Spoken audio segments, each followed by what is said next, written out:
அஸ்ஸலாமு அலைக்கும். Hi friends, எப்படி நல்லா இருக்கீங்களா?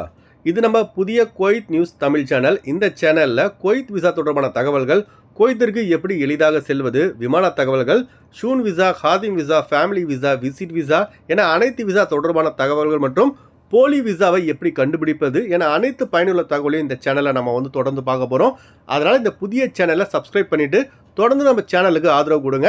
இப்போ வாங்க குவைத் விசா தொடர்பான ஒரு மிக முக்கியமான தகவலை பார்ப்போம். குவைத் விசா பொறுத்த வரைக்கும் பார்த்தீங்கன்னா இப்போ all types of visa, company visa, ஹாதிம் விசா எல்லாமே எலக்ட்ரானிக் விசாவாக தான் வருது. கம்பெனி விசா ரொம்ப நாளாகவே விசாவாக தான் வந்துட்டுருக்கு. ஆனால் போன மாதம் டிசம்பர் 25ஆம் தேதியிலேருந்து ஹாதிம் விசாவும் எலக்ட்ரானிக் விசா போல் மாறி வந்துட்டுருக்கு. இதில் கம்பெனி விசாவுக்கும் ஹாதிம் விசாவுக்கும், அதாவது வீட்டு தொழிலாளர் விசாவுக்கும் உள்ள வித்தியாசம் என்னன்னு பார்த்தீங்கன்னா, கம்பெனி விசாவான எலக்ட்ரானிக் விசா கலரில் இருக்கும், ஹாதிம் விசா பிளாக் அண்ட் ஒயிட்டில் இருக்கும். இதுதாங்க வித்தியாசம். சில பேர் என்ன செய்கிறாங்கன்னா, ஹாதிம் விசா இந்த பிளாக் அண்ட் ஒயிட்டில் இருக்குல்ல, இதை கலராக மாடிஃபை பண்ணி கேம்கா மெடிக்கல் சென்டரில் போய் கொடுத்து கேம்கா மெடிக்கலில் முடிக்கிறாங்க. அவங்களும் சில மெடிக்கல் சென்டர் தெரியல, அவங்க என்ன பண்ணுறாங்க, சரி ஃபிட்டுன்னு அடித்து கொடுத்துட்றாங்க.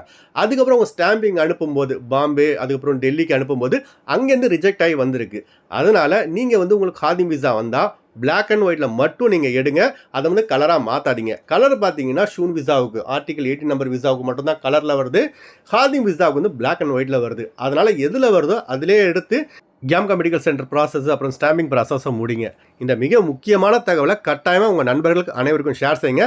ஏன்னா இது தெரியாமல் நிறைய பேர் இப்போ குழம்பிட்டு இருக்காங்க. ஓகே ஃப்ரெண்ட்ஸ், இந்த வீடியோ அதிகமாக ஷேர் செய்யுங்க. எப்போதும் இணைந்திருப்போம். உங்களின் ஒருவன் ஜியாவுதீன். அஸ்ஸலாமு அலைக்கும்.